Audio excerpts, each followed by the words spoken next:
Hey, yo. Hey, Woo, yo. woo. Happy Friday, everyone out there. I hope you're, safe, happy, just reveling. Now we are in October. It is football weather. Um, honestly, for us trying to do this show, definitely makes it much easier. Hockey and basketball, if you want to come back a little bit sooner, certainly would help us out. But Sure. we will hang on to that as long as we can. Thank you all for joining us. Hope you had a good week. Better weekend ahead. Tyler, how are you doing on this Friday? Doing good, man. Like I said right before we jumped on air, it is a happy FIFA day to all the people that buy the yearly roster update known as FIFA. I feel like I've let myself down, but we'll dive into that later. But nah, man, doing good. Looking forward to again, nice big football weekend. All day Saturday, all day Sunday. Final MLB weekend of the regular season. Even though the playoffs are except for the AL wild card, it's pretty much determined. Like, I know the Dodgers mathematically have a shot at the division, but I've resigned myself to the wild card. It's fine, whatever. You see the name. You see the name. Exactly. I mean, you see the marks. What else could it be? But Last Premier League weekend before the second international break. So definitely look forward to that, Ron. How about yourself? How you doing today? Doing well. I gotta give a big shout out to Thomas Andrews, the God, friend of the program, stepping up big time. Yesterday, Odd Thomas, big time. We had to do some of these. You know, I'm just gonna break the fourth wall. It's not Ross Tucker's voice. All right, we're behind that. We're responsible for that. I'm sorry, but it's fake, and there it is. So sometimes we got to put these together. And in the show, done. No, we're done here. Look, man, I need to go into the woods and rethink my life that's not my fault. 6 days. This came down from on high. It's not up to me, but I'm the stooge that has to sit there and cut these things together. So me and Thomas, boom, blew them out yesterday. Big time shout out. And yes, it is. If you think just imagine if you had to listen to the same commercial read by Ross Tucker 50 times in a row. Okay. Already kind of a pain in the ass. And then imagine if you have to listen to the cyber fake Ross Tucker that's not even Ross Tucker 100 times in a row. Take you to the brink of madness. So we both went through that. We went down that wormhole yesterday and pounded those out. Made it to the weekend. Just happy to be here. Happy to be here. Big football weekend, of course. Actually, kind of a tasty college football weekend as well. And then, decent NFL games as well. But, of course, the one storyline game, the game is going to suck. But for the storyline, yes, all right, we get it. Right. With the Tampa Bay, New England. But happy to be here. Big weekend of sports. And we're all here for it. I don't know what happened to CEO Nick. I know we had a take here on deck, but we'll check with him. Staring me down. All right. Well, we may have him back in the wing, so we'll see what happens there. But before we get into the meat, obviously the meat, which is football, let's hit some side pieces. Let's just hit all the odds and ends before we get into it's football weekend, baby. Right.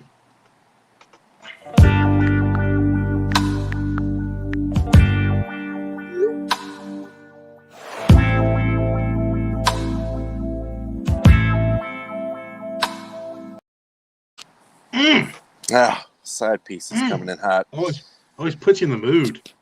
And yeah, just smooth it out, especially on a Friday. The quiet storm. So that's a little slide over baby music. That's what that is. I wish. Yeah, exactly. I wish I had that slow thunderclap, rolling thunder, just like. And thank you for joining us on the quiet storm. That was Jerry LeBert. And now we move on to our next song. No, but a lot of what to do about Mr. Benjamin Simmons. Which, look, he's not going to starve to death.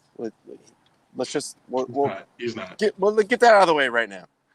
He has been maxed out, so again, that's not public humiliation. Yes, nobody wants that, but he's fine financially. But he is looking more and more of an ass by the day, because you just got maxed out, and now you're holding out, demanding a trade to, from what I can see, would be, how are you attractive to any potential suitors? Like, yeah, we'll give up 5 draft picks for this guy. Like, the guy we'll give up 5 draft picks, and we'll pay him a max contract. Like, I don't think it's going to happen. You're taking on the contract. I mean, the money's guaranteed. Right. Thank you. Shout out NBA, which I love. But it kind of limits your mobility, shall we say. Right. Once you sign that deal, you're kind of like in bed. I mean, it's a marriage. It's a marriage for sure. Once and barring some kind of miracle or just Vlade is not there anymore. Vlade is not there to give you up the 5 draft picks. 2 years ago, Simmons. 2 years ago, he would have been a king. He would have been the guy. King, no question. No question. But now, I mean, I don't know where you go from here. So just try to sort out however this plays out. Nobody knows. But on the Tito Auto Body and used tires, of course, please believe used tires, because they do have fine retreads available. And they pass the savings on to you. So, I mean, come on down to Tito Auto Body and used tires. That's going to be 2124 University Avenue. Please believe that. Also, you do not pick up your car until you pay for the repairs. That is their guarantee. But we bring in on the program the CEO of the program, Mr. Nick Barrios. Nicholas, how are you doing this evening? Gang shit out here, you know. Hi, guys. How are you? Actually, I believe Coach also sent in a pre-recorded Nick in Mission Valley. Gotta love the coach. I gotta love that man. I would love to be mentored by him in life. As we come in hot on a Friday night, I know, and again, I know you were very passionate about this. A lot of people are fired up about just maybe what even is going on in Ben Simmons' head, because it seems kind of like don't burn that bridge. They already signed the contract. It's guaranteed. But now, here we are. So take a look at there from the tweet from Shames. Oof. So now it's like a pissing contest. Yeah. Well, now it's getting into like we could do some kind of like legal moves, even though really at some point he's going to have to get paid by somebody, if not the Sixers. But this just takes another twisted turn of the team like clapping back on him in response to his own dumb move of like I mean, yes, I get it. It's the era of player mobility. We see the quarterbacks in the NFL, the stars in the NBA as well, but certainly wouldn't classify Ben Simmons as a star, even though he gets paid like one. So kind of takes the shine off that a little bit, but I don't know. I mean, Nick in Mission Valley, what are your thoughts? Hit me. So I definitely can see this somewhere down the line. If they do want to have this pissing contest, it's becoming a severe legal battle at some point. Like you are right. At some point, the Sixers are going to have to pay him. And just to clear the air, one, still not gay. Let's confirm that, because I didn't put that disclaimer out. Okay. Two, in no way am I a Philadelphia Sixers fan. I'm just a supporter. I've heard otherwise. There are rumors. Let's keep that hush hush. I mean, that's going on in the streets. I'm relaying to you. Gang shit out here. Gang. On gang. But it's like this could definitely become a legal battle that I don't think now the party's gonna walk out too happy about it. What really got me upset too is the fact that like Ben's playing this victim card. I'm like, the Sixers haven't done you wrong. They've paid you pretty handsomely. You've got a solid squad around you. why are you doing this? I mean, granted, his mentor could be Kyrie because we all know Kyrie does Kyrie shit, but it baffles me. And then also going into it, like I was listening to 97.3 this morning, and they made reference to rumors that the reason why he's upset is that their offense isn't geared around him; it's solely geared around Joel Embiid. Well, I was like, well, I mean, you got to think Joel Embiid's a big man, but he can shoot. He's more versatile than you in the sense of the fact good at basketball. Yes, he's basketball is good. He's a top player in the game. Yes. I think that is kind of like a puppet argument. I have heard the same thing from different sources. Certainly would not be my go-to for basketball knowledge. Ben Woods. I'm just trying to be nice here, but think for yourself. I mean, obviously these guys are aware of the NBA, but so maybe not the best place to go. But dude, no one is going to build a team around you, Ben Simmons. Like as the offensive focal point, you just tapped out. Like you refuse to shoot in the playoffs, and then, dude. Your only redeeming thing is that you can bring the ball up the court and you're 6'9" and you can play defense. Okay? Yeah. Are we good over there? I don't think I drank the right. That was the wrong one.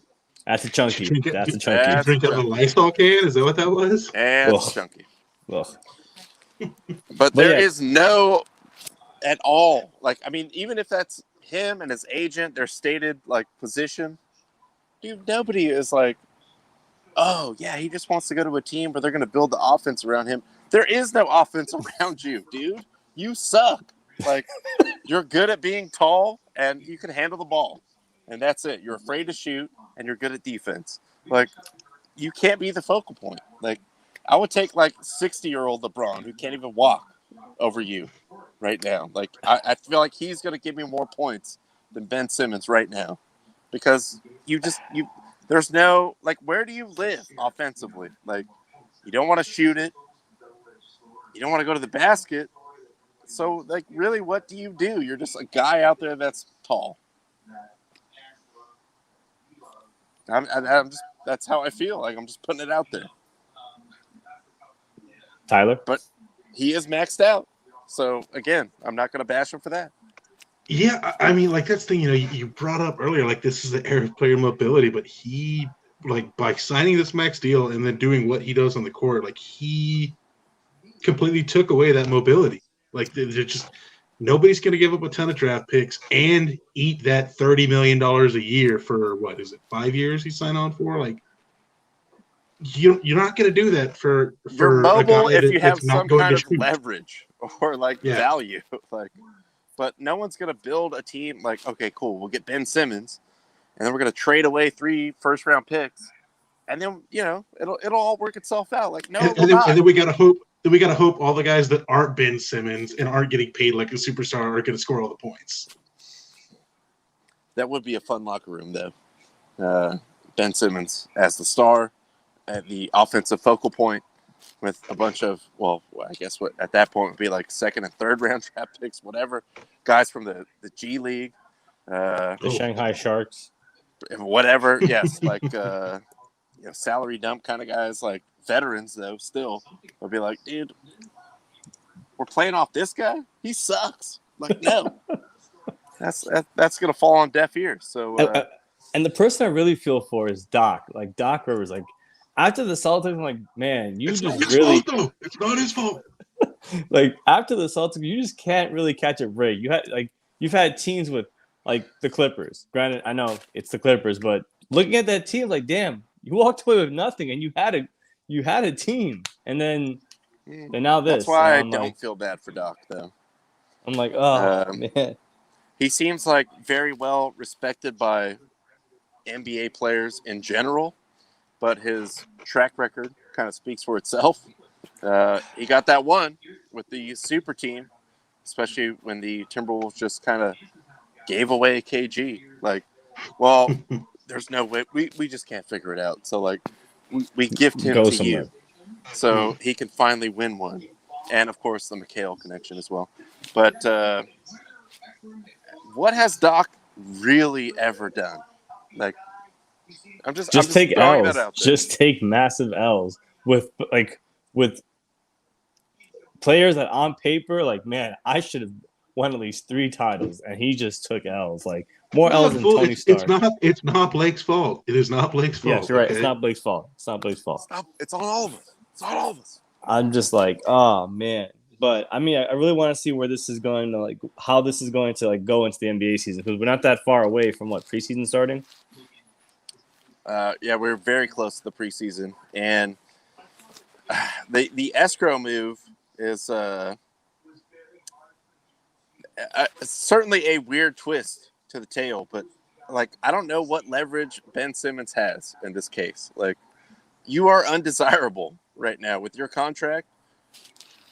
Where would you expect to go? Like, just go back there and try to get better at shooting a basketball. Yeah, you're right. I mean, he's not going to go to a contender, because any contenders probably already have at least one max contract on their books, and he's not going to go to a, some low level team, because they're not going to want to pay that kind of money for. They're not going to pay like a third of their yearly salary for this guy. So, I mean, yeah, he's fucked, man. There's nothing he can do. And the thing too, like, I mean, I know Embiid came out and spoke on it, that it was like disappointing that he's holding out from training camp and everything, but that indicates to me that Embiid was still down for him to come back. Like, hey, let's run it back. Like, I get what it is. Like, they still have the core there. Like, he was willing to, like, it didn't work out last year, but like, come back. But now you're being like a dickhead. We have learned we just won't give you the ball in the fourth quarter. That's it. That's our mistake. We threw you the ball in the fourth quarter. That's our mistake. That's on us. That's on all of us. I mean, yeah. But now you're kind of like man without a country, because now your current team that holds the rights to your contract is turning against you. The best player on your team is kind of like come out and be like, yeah, it's kind of disappointing what he did there, not showing up, not being at practice and everything. And then, what is a landing spot for you? Like, nobody wants that contract. So, and you look like a malcontent. I feel like he's just kind of like in the ether right now. Like, the current team doesn't want you. Like, are you going to have to at least apologize your ass off to get back in there? And then where else would you go? Well, and the people of Philadelphia are so understanding too. They'll just take very it right back with open arms. Yeah. Never quick to judge, of course. Yeah, no, never. So they'll be behind him 100%. But if he does come back, I guarantee you now he'll be looked at as toxic in the locker room. Like, his everything he does or says at a conference or a press conference, he's gonna pretty much, or anything he says to the media is gonna be looked at like with the magnifying glass. Like, ooh, what did you mean by that? Is this another jab at the 76ers? Like, are you trying to say you're done with this place? It's just it doesn't go up from here. He's dug a hole so deep that he's gonna have to lay in it. Well, and for me too, I feel like he just kind of went a little over his head with this move, like trying to take this hard line. He's still 25 years old. He can develop a little bit more of an offensive game, but you just put yourself on an island when you alienate the team that you do belong to. So now they're like, well, he's not here. We're all practicing, getting ready for preseason, ready for the real season. And then other teams are like, I don't want to touch that dude. Like, nah. Yeah, like I think he can still get back in the good graces of his fellow players, but just amongst franchises, GMs, front offices, nobody's going to want him anymore.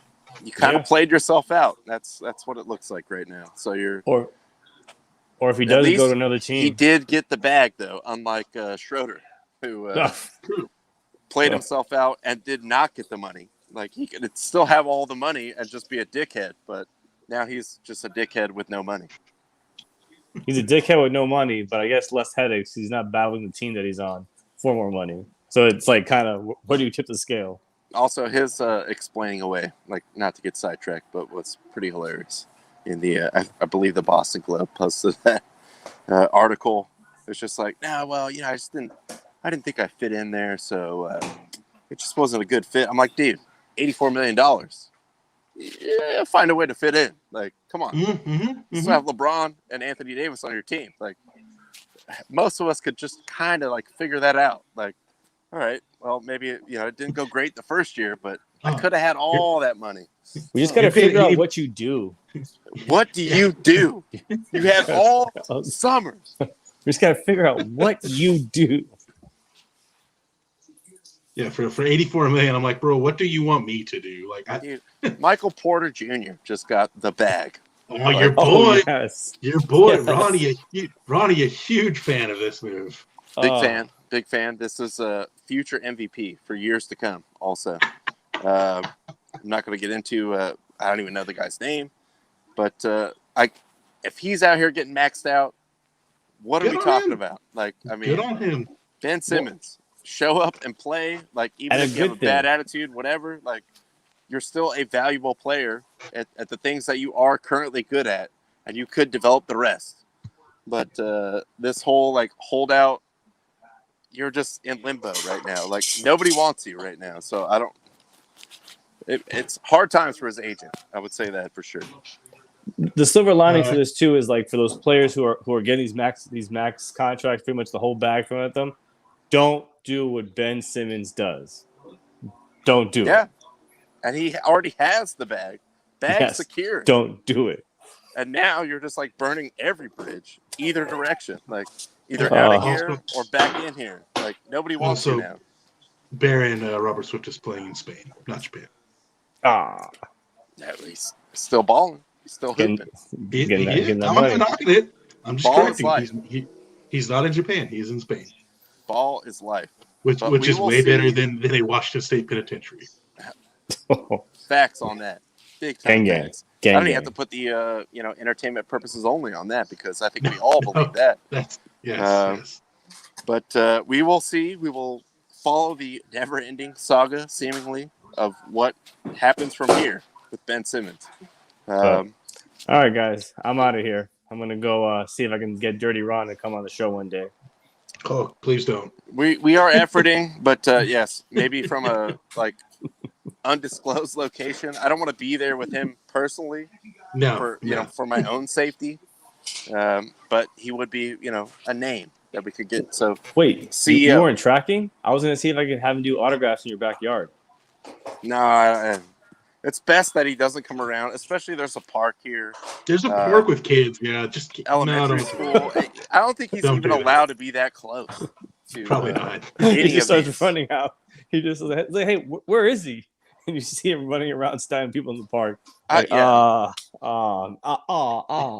You're lucky if that's all he's doing. I'll just say that right now. True. But you're probably getting off easy. But for the betterment of all of us, maybe, yes, Dirty Ron, we would like to have you on the show one day. But, if it's not in person, I'm cool with that. Yeah. I can make it happen. Let me see. Let me work some backdoor deals or back alley deals. Pull some strings. I mean, see what we can do. Back alley, for sure. Maybe consult with the Chew Dental Lab people. They got to have like a direct line to him at this point. Maybe he's like somewhat like 1099 for them on the payroll in an indirect way. That's the number one client right there. Yeah, I mean, this is where he gets fixed up. Like, it's kind of like mob doctors. Like, well, I can't go to a traditional hospital, so come to you guys. Fix me up. All right, well, guys, I'll be in the comments. All right. Thank you, Nick. Thank you to CEO Nick, a.k.a. Nick in Mission Valley. There he goes on the Chew Dental Lab. And also the Nicholas Barrios Mobile Notary Public Hotline. Thank you for joining us. Let's get right into the college football. I feel like, well, you know what? Let's hit baseball first because I feel like football, deservedly so, will dominate the remainder of this program. So, as we're getting down to it, I believe Sunday is the last day for every team. Sunday's the last day. Correct. The AL is getting wild. Barring game 163s. True. Very true. Of course, in the AL. Go Mariners. I have no other choice but to go with that, especially with their Ty France, Manny Machado, bizarre love. I wouldn't even say triangle, but I just want him to win the whole thing. So I do have to make a caveat. This screenshot was taken before we started the show, and several games are not finished. This actually does need to be updated. The Yankees now have a 1-game lead over Boston. Toronto also won as well. Seattle is currently playing, and let me get an update. Seattle is currently losing 2-1 in the top of the third. No. So definitely pulling for a comeback there. But this really could come down to the final day, or possibly even an additional day on Monday to determine who is going to get the 1 and 2 wild card spots. And yeah, this is like that, silly season right at the end when, especially with the, even just getting to the 1 game, which in the case of the National League, we'll get to that, sucks, but you are in the playoffs. So if it comes down, front of the bus, back of the bus, does not matter. Just be on the bus. So it could come down to a 163 scenario here. Come on, Mariners. Come on, Mariners. I need to see some kind of something to throw in the Padres' face when they show up at spring training next year in Peoria. That's all I want.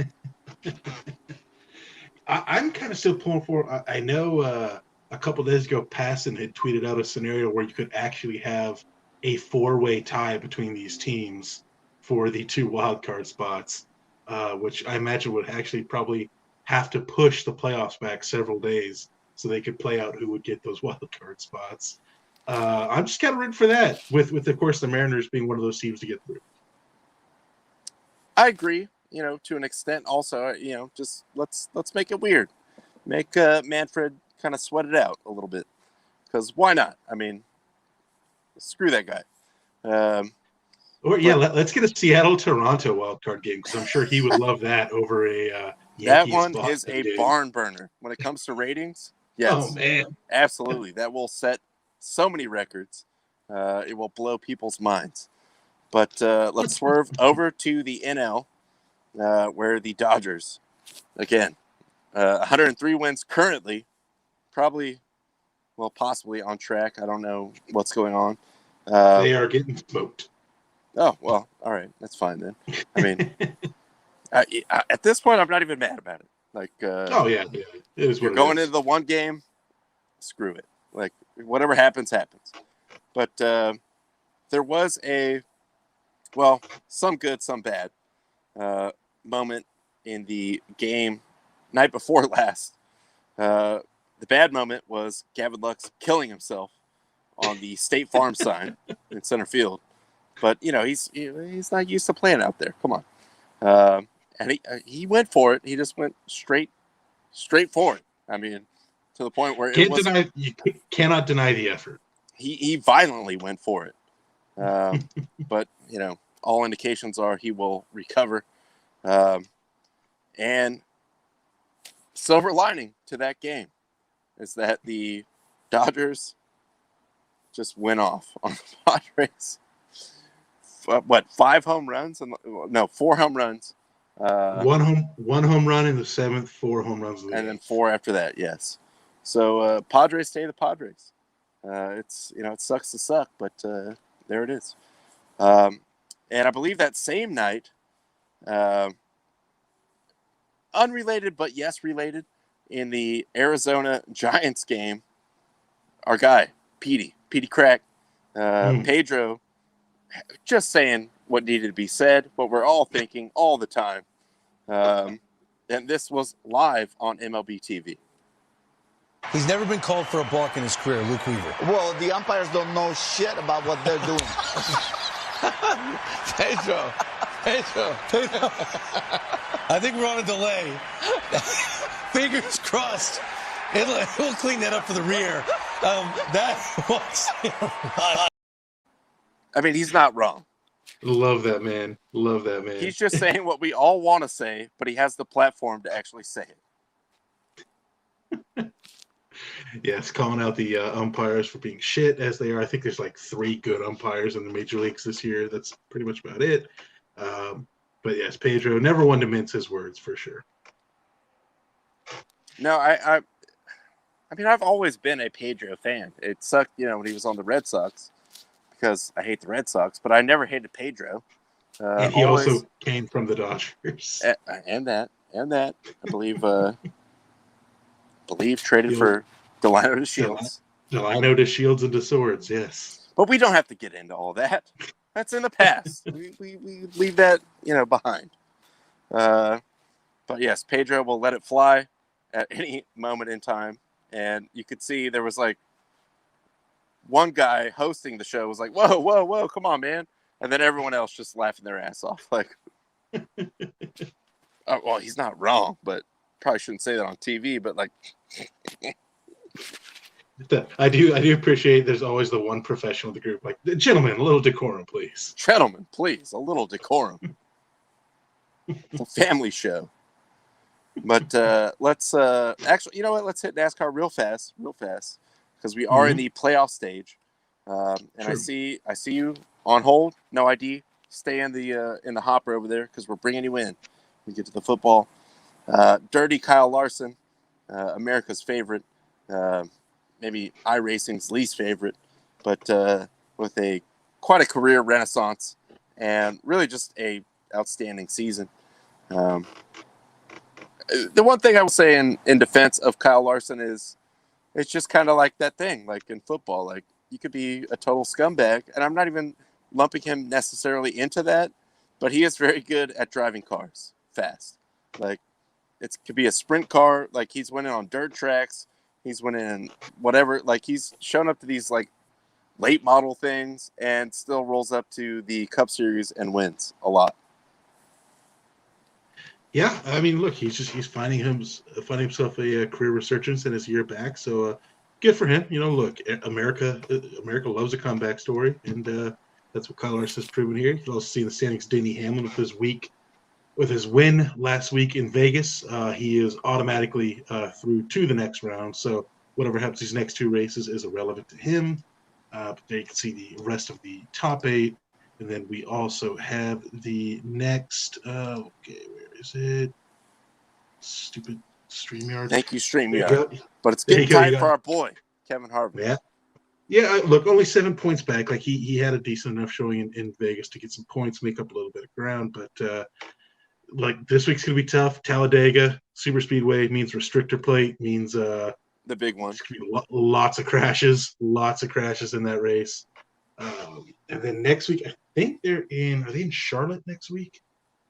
I don't remember where next week's race is, but I mean, look, anybody there in that bottom 4 is just thinking like, I got to win a race. I got to win to get through, especially a guy like Christopher Bell, who's, so far back in the points. These 4 guys are going to be looking to make whatever moves they can, try and get the win to guarantee their spot into the round of 8. And always a threat. Again, slick Billy Byron, that bastard. Billy Byron. Always got something up his sleeve. So he's capable of, literally anything. But yeah, I feel like we trashed this guy on the show. I don't even know anything really about him personal, but it's just funny to call him Billy Byron. And obviously he's very good at driving in the Cup Series. So, no, it's on site. Billy Byron, whenever I see you, on site. But let's get to the football. And on that note, do it. I feel like no idea if you want to hop on for this college segment. We will bring you in accordance with that.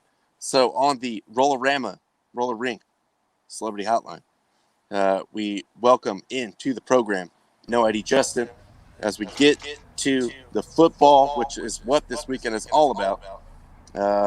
Taking a look, gentlemen. Sorry. I'm gonna be off and on the mute button heavy.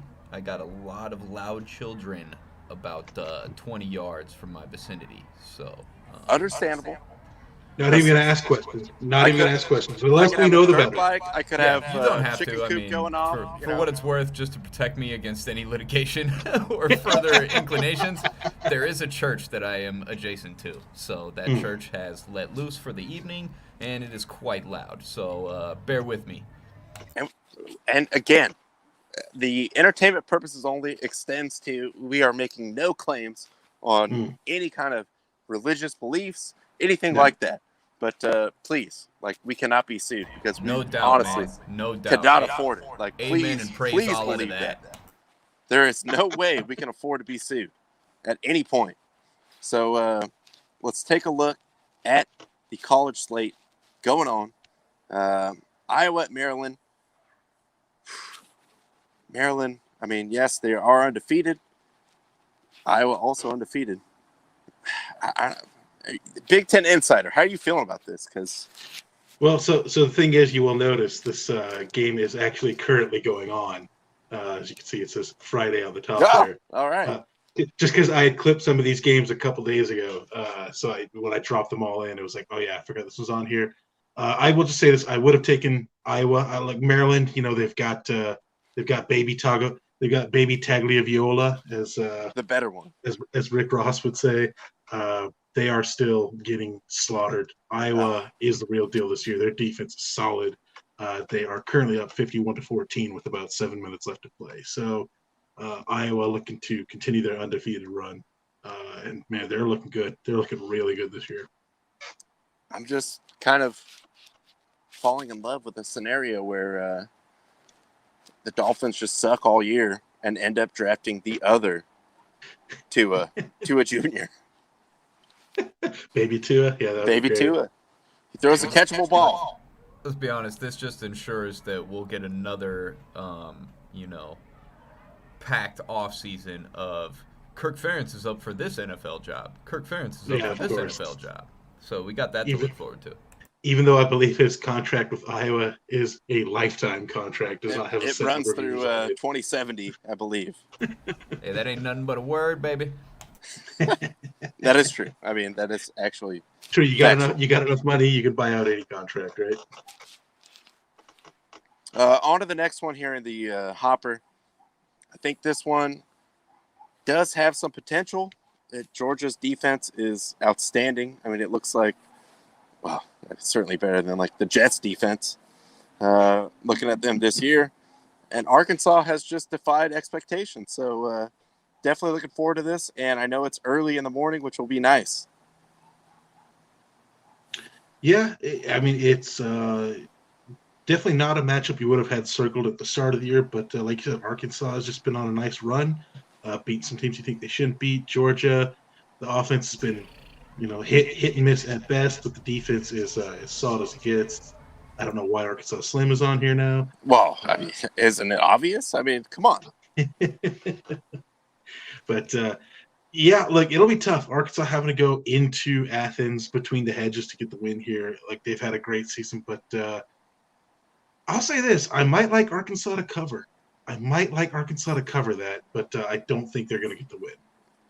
I don't think they're going to get the win, but I do guarantee that they will get that cover. 18.5 is ridiculous, and there are certain interested parties that might have, some kind of influence on the outcome here. Just saying, maybe a lot of those Georgia guys didn't get that NIL money, so this guy It's not guaranteed. It's not guaranteed. Well, obviously, nothing in this life is. Thank you, but give me the cover. Of course, give me the cover. Yeah, this is across the board. 18.5 is a shit ton of points, college football or not. So yeah, give me the cover, and I will take the over. And plenty of great tickets still available, as low as $109. So I mean, minus airfare, you have to get out there, but just keep it in mind if you want to do something early tomorrow morning. Love the next one as well. Cincinnati going into Notre Dame as the favorite. This has intrigue all over it. This is kind of like maybe Cincinnati, your chance to get in the playoff, maybe. Going in there, making that statement win. But this is going to be a tough game. I'm not sure. I mean, Notre Dame does have a really good defense, and you're going into their, touchdown Jesus, everything, all that comes with Notre Dame. So it's going to be slow. It's going to be a mess. It's going to be on NBC, national TV. This is kind of like show and prove for Cincinnati right now. To be honest, it's show and prove for both teams. I mean, you can look at both team schedules. This is going to be the toughest game for each team the rest of the year. From here on out, it's going to be noticeably easier for both squads. So this is definitely going to be the win that each team kind of hangs their playoff resume on. You're absolutely right as far as going into Notre Dame. Notre Dame always happens to get, mysterious holding calls, mysterious pass interference calls, just, kind of random flags that most people don't see why they're thrown. That said, I'm still not sold on Notre Dame's offense. I haven't been all year. Their defense is solid, don't get me wrong, but give me Cincinnati -2 on this one. Yeah, Cincinnati -2 and the under for sure. Well, I'm not going to disagree. I would love to see Notre Dame get embarrassed at their home stadium on national TV, on basically their home television network as well. So Cincinnati all the way. Maybe under on that, but that's just like a little side note. And then the Kiffin Bowl. Lane Train rolls back into Tuscaloosa. The career rehab that he had over there for a little bit. I mean, the only thing I could say is maybe the cover, but Alabama's definitely winning. The over-under at 80. I love the 80. Give me the 80. Look at the 80. I mean, come on, dude. Give me Alabama in the under. Yeah. But you know what? Take that back. Alabama is not going to cover 14.5. Give me Ole Miss in the points. That's what I'm saying. Give Yeah, me the under. I feel like Ole Miss could cover, but I'm just laughing my ass off at the 80. Like, that is this an NBA game or what the hell's going on? I say give me Bama, give me the under. I think they're going to come. That last game against Florida, the last tough game they had against Florida, they kind of let down in the second half. I don't think Saban's going to let them do that. I think he's going to pile it on, try to beat the absolute hell out of one of his former assistant coaches. I think they got to learn. They got to learn. By the way, 80 is going to be the over-under in the Super Bowl when the Raiders play the Cowboys this year. Well, give me the over on that. Give me the over. I was going to say. That's going to be a straight-up track meet. Watch out. Just laughing my ass off when I saw the 80. I was like, oh, my God. All right, maybe a WNBA game, when you but put still. When you put it on screen, I just started laughing so hard. I was like, is that a misprint? No. That's what the Sharps have. That's what all the bookmakers have. 80. Maybe more in some places. Watch out. I mean, that William Hill is a wild card. I think he has it 87. So that guy's an absolute bastard, though. So Arkansas Slim has it at 237.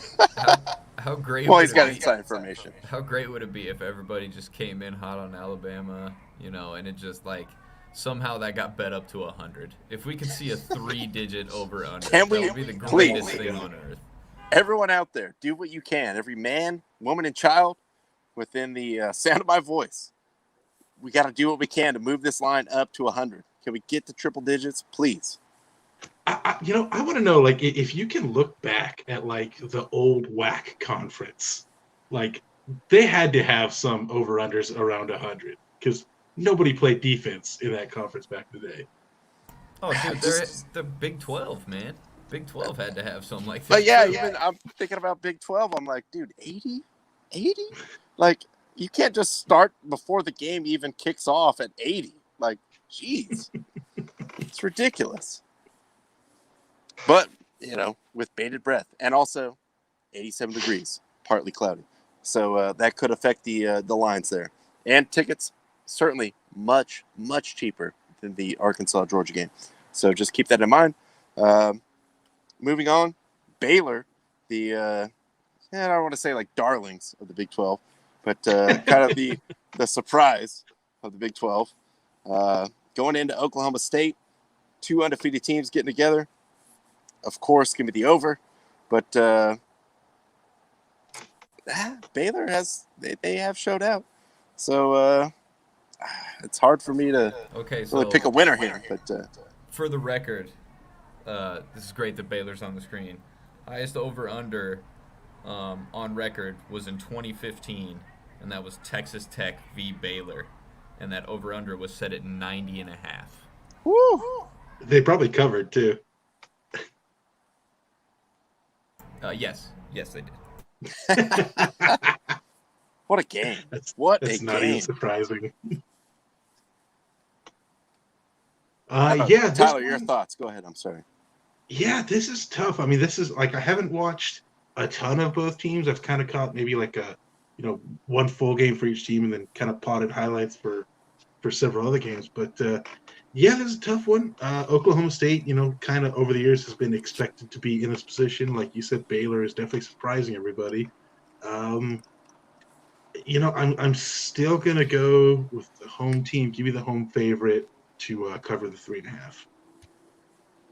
I'm kind of inclined to agree with that, but yeah, Baylor, again, haven't seen a ton of them, but they're kind of that team that's just sort of emerging on the radar, sort of just like a couple scalps there, and allegedly playing in what is still considered a major conference. So, shout out to them. And by the way, the previous record holder for highest over-under was set at 88, and it was a matchup of these very two teams in 2012. Ooh. Here we go. Top 5 largest over-unders in history, all Big 12 matchups, division matchups. That sounds about right. They just completely abandoned defense. I mean, it's still not really like something they understand. Outside of TCU, but they abandoned offense. Yeah, they definitely did last week. Whew. Sorry, Braden. TCU is included in that top 5, by the way. Was that back when Dalton was slinging it? We're talking He's 2015 TCU Texas Tech. Hey, they get up and down. Like, don't get me wrong on that. But, defense is kind of just like a vague concept of like, what is that outside of TCU? Like, they're the only ones that we're going to be the defense team, but then also only win like 7 games a year. Sorry, Braden, again. Moving on to the game of the day, which means that it will be in Hawaii, and unfortunately 8 p.m. Pacific time. I feel like it could kick off later. Yeah, maybe we get a rainstorm in there and it doesn't kick off till 9. That'd be ideal for me. But Fresno State has looked great this year. Tyler and I, both Valley boys, all in on Fresno State. I have no doubts they're going to win this game, but I just wish that it would kick off later. Fresno State and the points and the over. Give it to me. Let's go Bulldogs. Echo what Justin just said right there. Fresno State looking good. They have a legit Heisman candidate at quarterback. They've looked solid. Hawaii has looked terrible. I'm just hoping this doesn't turn into a – well, I don't know. In some ways, I am hoping it turns into a repeat of the San Jose. You know you are. Because that was entertaining. As terrible as it was entertaining as hell. But hopefully Fresno State doesn't have that, have that lag, that little, jet lag from the flight over there to Hawaii. But yeah, Fresno State with the points of the over. Yes, I agree wholeheartedly with all of it. Let's move on to the professionals. Of course, last night we did have Thursday Night Football. What was shaping up as a NFL Network exclusive classic because can we just not right now with these Jaguars? Well, it's a long road. I mean, Urban, your move, bro. What are you gonna do? But Lawrence finally looked okay. I mean, they kind of kicked ass in the first half, but the better team did win out at the end. Jags did cover though. Just putting that out there. I think it was, for the wagering community again. But it ended up being a pretty good game. Bengals actually, with the first chance to score, missed a field goal. It was only like a 40-yard field goal too. I was like, oh boy, like this is gonna get worse before it gets better. But they did rally back and win the game. Yeah, overall pretty entertaining game. Again, it took a full half for Cincinnati to kind of really figure it out. But once they basically just said, "All right, Burrow's just going to throw it like 98% of the time now," they kind of figured it out. I was surprised Jacksonville with Trevor Lawrence. They kind of turned him into like Tim Tebow 2.0, where it was like, "All right, you're not going to throw it. You're just going to run off tackle every play, get like 7 yards a pop, and just work your way all the way downfield that way." Bit surprised they took that route. Coming up just short. Of course, Urban Meyer, having difficulty facing, quote, Alabama-like teams, end quote, every week. It's only going to get harder before it gets easier, man. No, man, these guys they're pretty bad, dude. You're not going to beat dual smoking Joes, And No. I was actually texting a friend of mine. I said, look, man, you give me Bengals Jaguars Thursday Night Football, say week 2. Yeah, I'm still thirsting for football. I want to see it. We're heading into week 4, man. I gave 2 Fs about this game. I know that's not good for entertainment purposes, but yeah, I got to be honest. I didn't, It was like I'm not at that point anymore where we are in that long stretch of the off season where we're all just thirsting for football. We're, like I said, we're 3 weeks in. I'm past that point. This is a garbage game. Well, I'm still, unfortunately, at that point. I mean, we do have back-to-back number 1 picks going after it. There was some storyline there. And it ended up being okay. I mean, I enjoyed it. And for the long-starved Cincinnati fan base, now you're 3-1. The Steelers suck.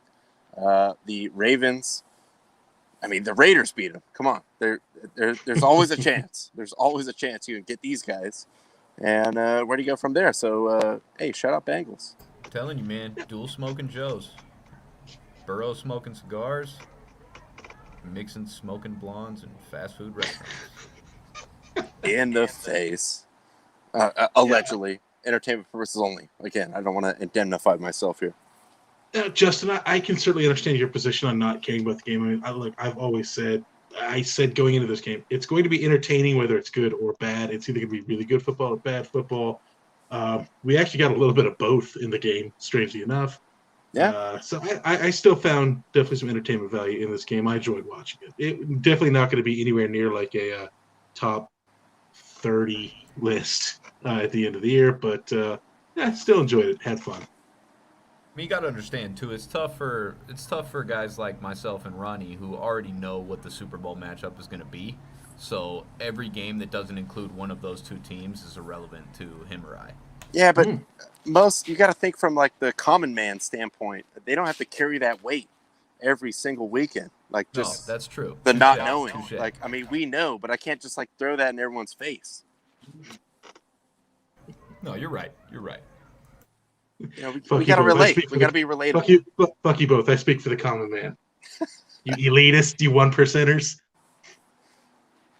Oh, there's way more than 1% that makes up Raiders and Cowboys fan bases. I guarantee you that. On that note, let's get to the weekend. Let's get to the real football. And this one, up top. Oh boy. Yeah, we're starting off hot. Football team going into Atlanta. I'm just going with Atlanta because they're at home. That's all I have on that. Let me cut in here. Give me Scary Terry and the football team. Nice heartfelt message delivered from the team to Ron Rivera this week. Also made a large donation to some of the research for the cancer that he battled, and they're fired up, dude. Give me football team. Atlanta is hot garbage. And in terms of over-under, give me the over. I'm not buying into Washington's defense, and Atlanta's is horrid. Yeah, I actually echo Justin on this one completely. Look, not that I love Washington's offense, but Atlanta's terrible. Washington defense bad, so I definitely expect some scoring in this one. And I have zero faith in Atlanta for what I've seen this year. Washington, a couple nice pieces on offense, so they can get enough to get it done. But give me Washington on the road. How dare you? But also, yes, this is a game that nobody wants, but we all get. But You might see a lot of it on red zone just because both defenses have been so bad. That is true. I mean, you won't want to see it on red zone, and you might not see most of it, or you could see a ton of it. So this could go either way because I have no faith in either of those teams. The next one is interesting just because of the minus 17. Oh my God. Certainly think that the Bills will be winning this game, but minus 17 in the NFL, it's pretty staggering. I mean, that might be the biggest margin of the year. Maybe I'm just throwing it out.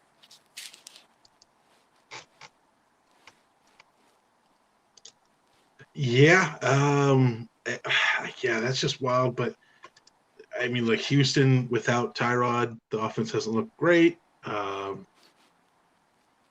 Buffalo's their offense is really starting to come around the last couple of weeks. So, like, it's as ridiculous as minus 17 seems. Just kind of the more I think about like the form that both teams are in right now, I'm like, well, it's not that crazy, is it? Like, look, there's a reason why these lines are set where they're at. But when I saw 17 in an NFL game, I mean, that would be kind of like questionable in a college game. So in an NFL game, that just kind of made me like stand up and take notice. Like, ooh, that is a lot. I mean, Buffalo could dominate the game and not cover 17. Yeah, 17 is insane. Give me Houston in those points, but definitely the over in this game. Yes, also it calls into question the over-under as well with the minus 17 and the over-under set at 47. So there's a lot of math going on there, but I mean, you could kind of break that down as you will. But man, my gut wants to say like they could even cover the 17. Like Houston is so miserable, but that is just so many points in the NFL. Moving on to the next one, and this Buffalo is also... in the over. Buffalo in the over. Give me that 17. Okay. Bold, strong, and firm stance from Tyler. I like that. I half want to say Buffalo in the under just to be ridiculous. The next one, also somewhat fascinating. I know we probably won't ever get the 17-point spread in the NFL again, but at least this year. Give me the Lions, dude. The Lions are just chomping at the bit. Chicago has all kinds of internal things going on. They're only -3, and they are the home team, but you get 3 points. So give me the Lions to cover that, and actually give me the Lions to win outright. Damn, you took my prediction. I was going to say, give me Detroit money line. They've just, I think they've looked way more impressive than Chicago this year. Chicago's offensive line is terrible. I mean, look, Detroit's defensive line isn't Cleveland, so I don't expect we're going to see the thrashing that they had last week. But, I like Detroit to win this one outright. Hey, Detroit has a damn good O-line, and they're still trying to gnaw kneecaps no matter how far down in the game they get. So that's right. Yeah, they've been in there for 2 of these 3 games. I mean, it's a very classic Lions thing where like, oh man, we could have won. It is. But I mean, you guys already knew where I was falling on this pick with such a small point spread. Of course. But I will take the under. Yeah, this seems like kind of a slugfest. That under is really low for the NFL. Well, someone told me that little cloud with the blue dots dropping out of the bottom means rain. So I'm seeing rain at Soldier Field. Under. Yes, could be a classic rain in Chicago dogfight out there. Also, shout out 69 degrees. Nice. Hey-o. But give me the Lions money line, and I'm taking the over. I'm going over. I think the Lions can. Dude, the Bears just suck, dude. It is what it is, and they're in chaos. On the next one, we will defer to also our Lions insider, but of course our Dallas insider, Carolina, going into Jerry World to take on America's team, the Dallas Cowboys. That's it. That's what I'm picking. But I will say, give me the under. I don't think this That is the weirdest looking Carolina Panthers logo I've ever seen. Yeah, absolutely. It is for sure. Yeah, this is. I mentioned to you guys via our text exchange that this is the beginning of a month run where we just defraud a couple undefeateds. Whether or not the Broncos will still be undefeated when we face them a few weeks from now, probably is not. yet to be determined. But we're gonna put a banana in the tailpipe of the Panthers this weekend. And definitely give me the 4. But yeah, again, I think this is going to be an under situation. People can say what they want about Dallas's defense and how you make strides, from one year to the previous year. These guys are forcing turnovers, man. 3 weeks in, it's now a trend at this point. I consider Justin Herbert and Tom Brady both, obviously Tom Brady, very good quarterbacks. They were able to force turnovers off both of those guys, both of those teams. They continued it against the Eagles on Monday night, as everybody saw. And, I just feel like they're hitting on all cylinders right now. And this defense is missing 5 starters. So, leading the league in turnovers, leading the league in offensive efficiency via yards, leading the league in offensive efficiency on third downs. We're too much for the Panthers, and it's in Dallas. Give me the Cowboys, and I'll take the under.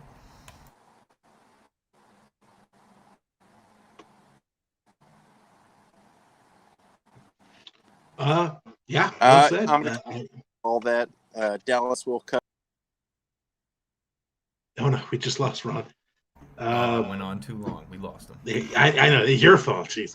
No, look, well said. I can't disagree with anything you just said. I'm with you on that one. Give me Dallas to cover.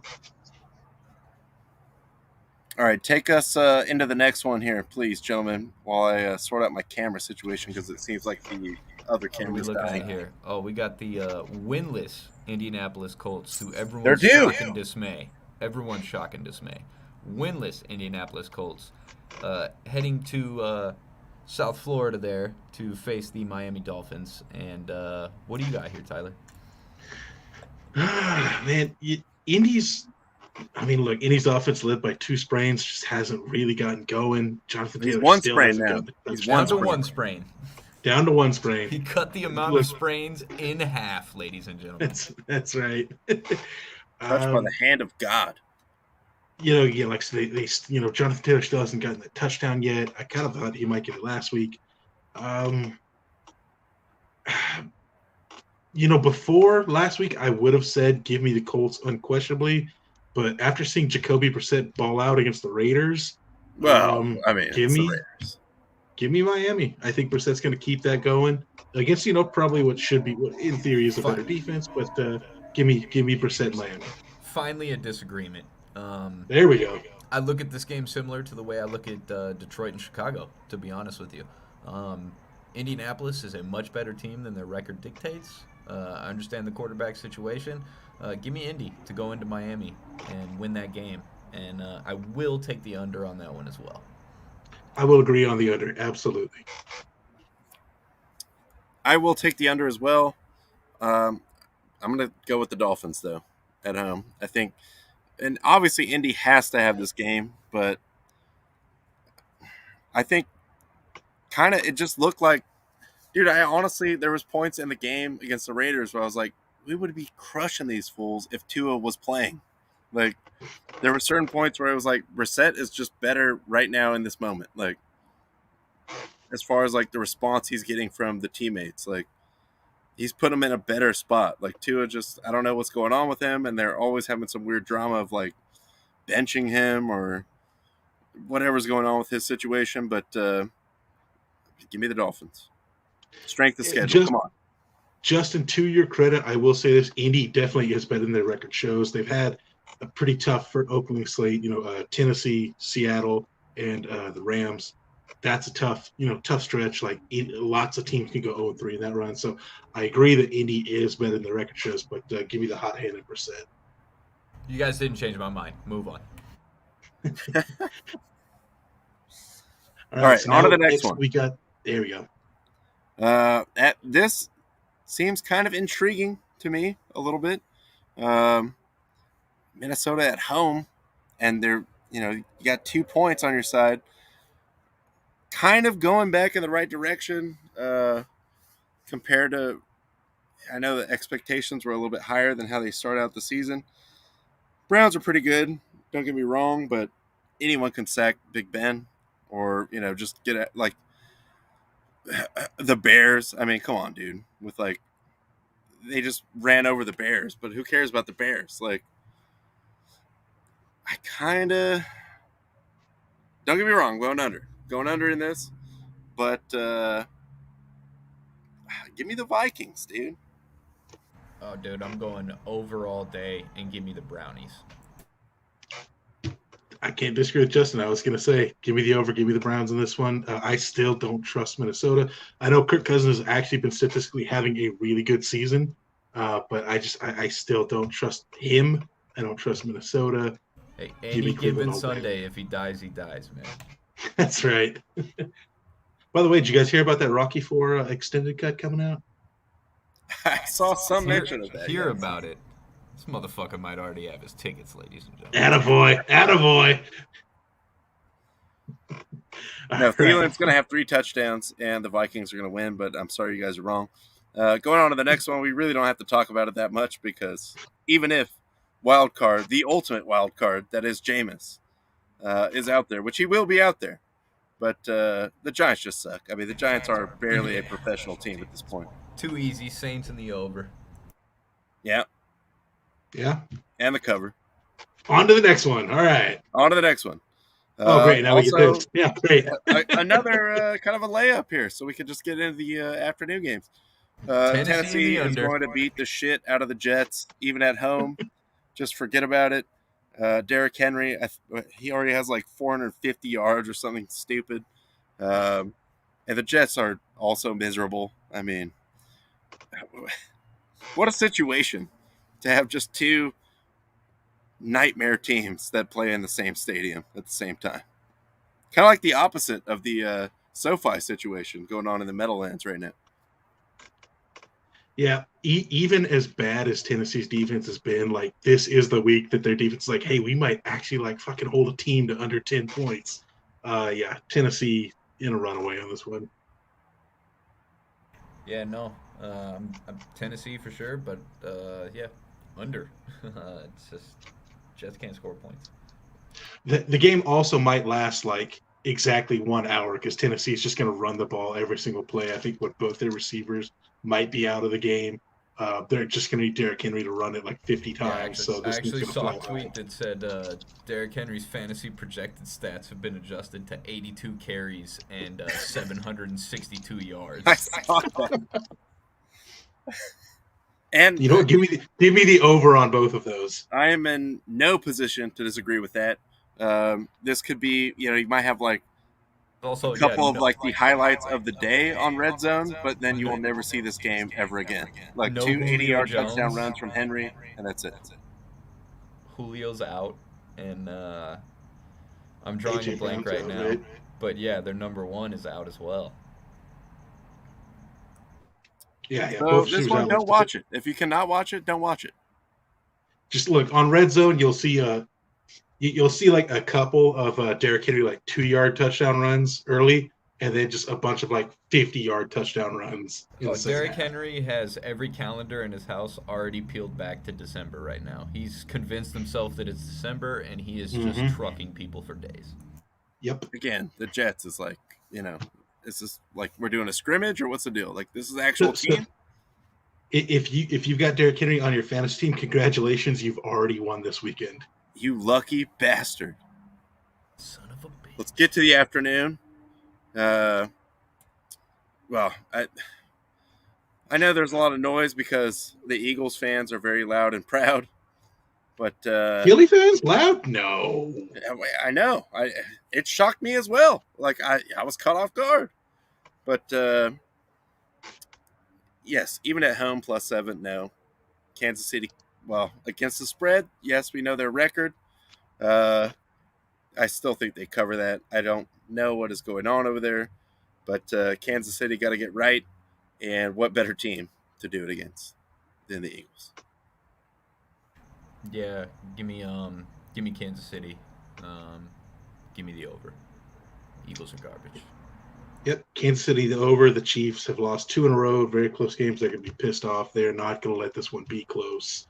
Philly might get a couple touchdowns early, but that'll be it. Kansas City's going to run away with them. Chiefs in the over.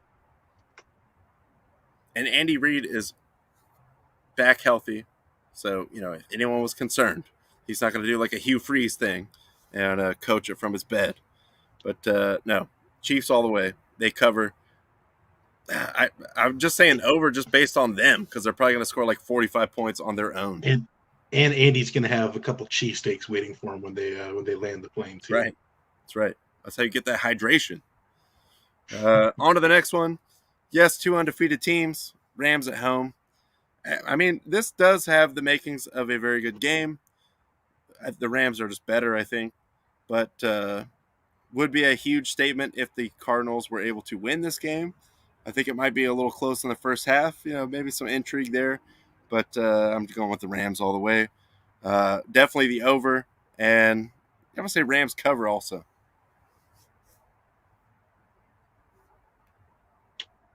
You know what? I think a lot of momentum does go to the Rams. I think they've probably looked overall the better team this year. Give me the Cards in this one. I kind of like the Cards to pull off the upset this weekend. Give me Cards in the upset and the under. Nah, give me the Rams. Give me the points. And yeah, we'll actually go under on this one. I know that might shock some people, but yeah, under. I think both teams' defenses are much better than I think people are assuming going in. I just feel like this game is going to hit a little stretch, like where maybe like second quarter or beginning of the third quarter where it's like up and down, even with those two defenses, because the offense, I mean, they're just like super dynamic. So I'm still sticking with my over, but also Rams cover, Rams win. On to the next one. The Seahawks, I don't even know what's going on with the Seahawks. Like, have they just fallen off at this point? Like, it's kind of, I know it's early, and I know we're in the overreaction stage of things, but I definitely think San Francisco is going to win this game and cover. I just don't even know what's going on with the Seahawks. Yeah, they're one of those teams that's just really tough to predict, and I'm going to agree with you on both fronts. Give me San Francisco to cover, and give me the over, actually, on this one, because these are two defenses that I think are shittier than people give them credit for. Agreed on the defense argument there, Justin. Yeah, Seattle they're just a crazy two-headed monster where it's any given week they could beat any team and any given week they could lose to any team. But I am gonna go ahead. I'm gonna be the dissenting voice here. Give me Seattle in the over. I think Russell Wilson gets it done this week. That's outrageous. That's outrageous that you would say that to me. How dare you? But anything is possible. Even though you're clearly wrong. Moving on to the next one. Finally, we get the Broncos to get their first loss. As you see, this is a pick 'em for them at home. Give me the over. I mean, 45 is pretty low. Baltimore.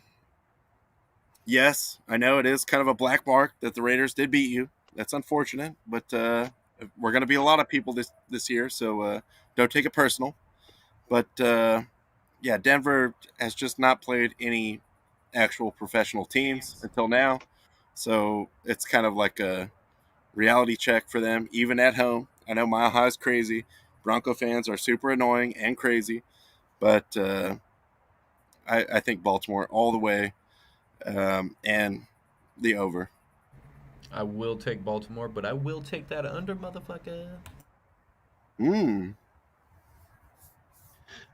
dissenting on here. Definitely give me Baltimore. Denver will be finally playing a team that has a win. They've played 3 0-3 teams. Congratulations to them for beating the teams you're supposed to beat. But now they're actually playing for competition. Give me Baltimore. Give me the over. On to the next one. Finally, for the first time ever, I believe, Big Ben versus Aaron Rodgers at Lambeau due to a series of unfortunate events in the past. But Big Ben is like Lil Ben at this point, like decrepit Ben. Pittsburgh is just a mess, and Green Bay at home. I mean, cover that over just on the standpoint of the Packers. I mean, they're going to do a lot of the heavy lifting on that over. But when it comes to like over under and the Steelers, it's hard to feel bad because I revel in their misery, which they are terrible right now. Maybe they can get like 2 touchdowns up there, and that would help with that. But I think this game's going over. I think the Packers will cover and certainly will win. Yeah, give me the Packers over 45.5, 100%. We all agree. Yeah, just Pittsburgh. Ben has looked absolutely terrible. Don't trust Pittsburgh's defense either. Don't trust their O-line. Green Bay will win this one. They will cover, and they will hit the over. And that is our second 69-degree at kickoff game of the week. So nice. Moving on to Sunday Night Football. I don't know. It's been touted as the GOAT Bowl. Brady Belichick, whatever. This is going to be a bloodbath. Tom Brady might throw for like 8 touchdowns. I don't even know. He's certainly going to get the yards record at some point early on. But it's just for the storyline, obviously you have to watch it. And it's the only game on at that point. But this is going to be like a savage beatdown. If you have Tom Brady on your fantasy team, start him. Don't question it. Don't look back. Lock him in. If you have Tom Brady and Derrick Henry on your fantasy team, just like it doesn't get any better than this week. You could put the rest of your lineup on the bench and win with those two. Yeah, and that would be a great flex. If you're playing like a rival in your fantasy league, start Brady, Derrick Henry. Like, oh yeah, those two guys got me 140 points.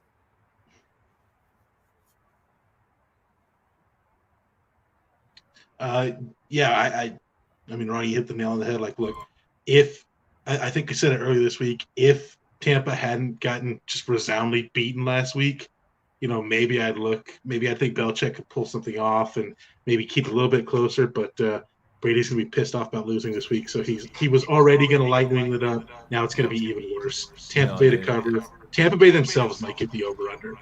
Yeah, I'm not gonna be that guy who's like, I'm gonna be different and pick the Patriots. Not happening, dude. There's just no way. Yeah, and to your comment about Brady breaking the record, he's going to break that on his first throw. It's going to be a 70-yard touchdown to Gronkowski. Oh, God, that would be amazing. They might just run, like, bomb plays just so he can get it on his first throw. Like, even if it kills 3 drives. Like, no, we want Tom to get it on one throw.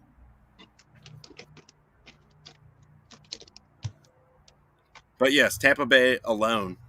Well, I'm assuming the Patriots will probably score like 13 points over all the way on this, though. And Tampa Bay definitely covers. Tom Brady goes in there, poops on everyone, and he'll love it. I'm going to sit here and say I'm any kind of Tom Brady fan, but we all know what's going to happen here. It's just going to be like a absolute massacre. There's no way. Beating. Yep. Nothing else to say there. And that brings us to Monday, where I still don't know if we are going to do it. We still have no idea. In some format or a modified format, or maybe we just don't do a show. But let me just get in here early because I want to give full leeway to the two of you fine gentlemen. Give me the Chargers. Give me the over. Oh. I really don't have a problem with that. If I was a betting man, and I am, I would also say give me the Chargers. And cover the 3. Maybe over. If there's some action in there, maybe over. But Raiders will be licking their wounds. And then this is where the march to the Super Bowl begins, the inevitable clash with the Cowboys. 16-1 v 15-2. That be like one of the all-time Super Bowls ever. So we got to have that storyline. But I still also all like Casey Hayward is like one of our best players on defense. Like the retread from the Chargers. Like, dude, we got all these old Chargers out here. Like, they're gonna die at some point or be exposed. Whatever's gonna happen. But I'm not confident in the Raiders in this game. I think it will be entertaining. Shout out to Derek Carr, who has had a pretty good season so far. But the fatalism within me is going with the Chargers in this. So I'll just say right off the bat, with these two quarterbacks, give me the over. I will hammer that over with those two quarterbacks. The longtime Charger fan in me, just makes me think this is absolute. They will absolutely find a way to blow this. Give me the Chargers -3. I don't want to change my pick. Well, hopefully it comes down to two key special teams plays that they botch. That's all I can. But that's the thing. That's the thing. Last week showed us Staley's not going to let the special teams lose the game. He'd rather put the offense out there in ridiculous situations. Right. That is true. He's a sage. You know, he saw the vision. He was like, no, it will not come down to this. But you know what? I'm changing my pick. Raiders. Raiders cover. Raiders win. Over. Boom. Oh, you're an idiot. What an idiot. Suck it, Justin.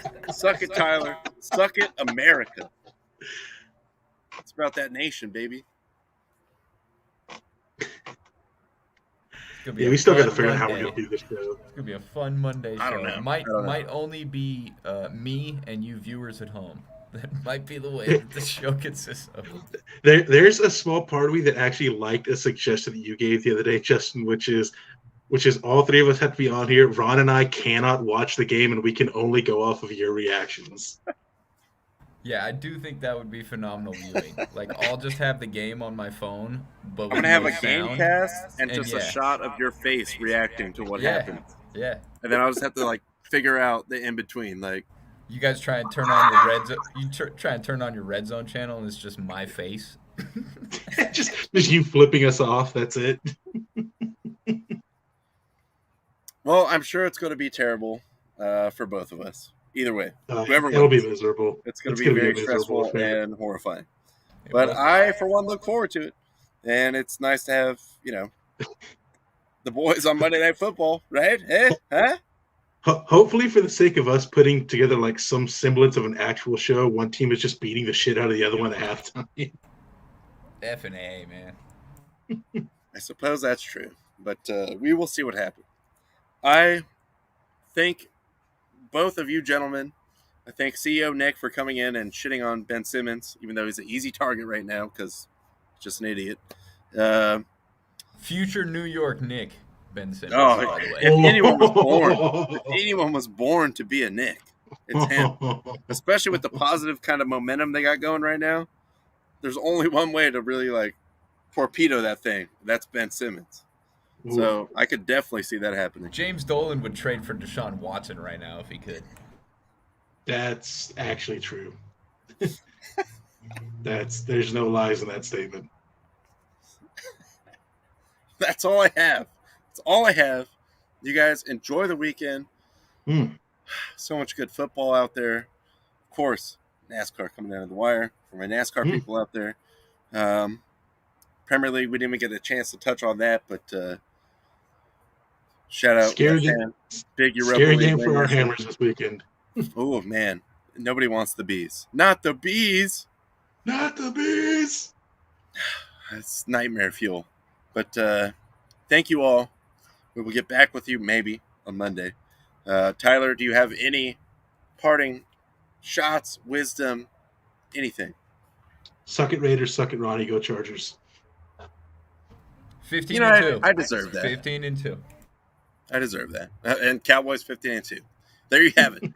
Have a great weekend, America. Just to clarify, you guys will also be 15-2. I forgot we're kicking the shit out of you on Thanksgiving. So after you lose this weekend, I'm stopping the show.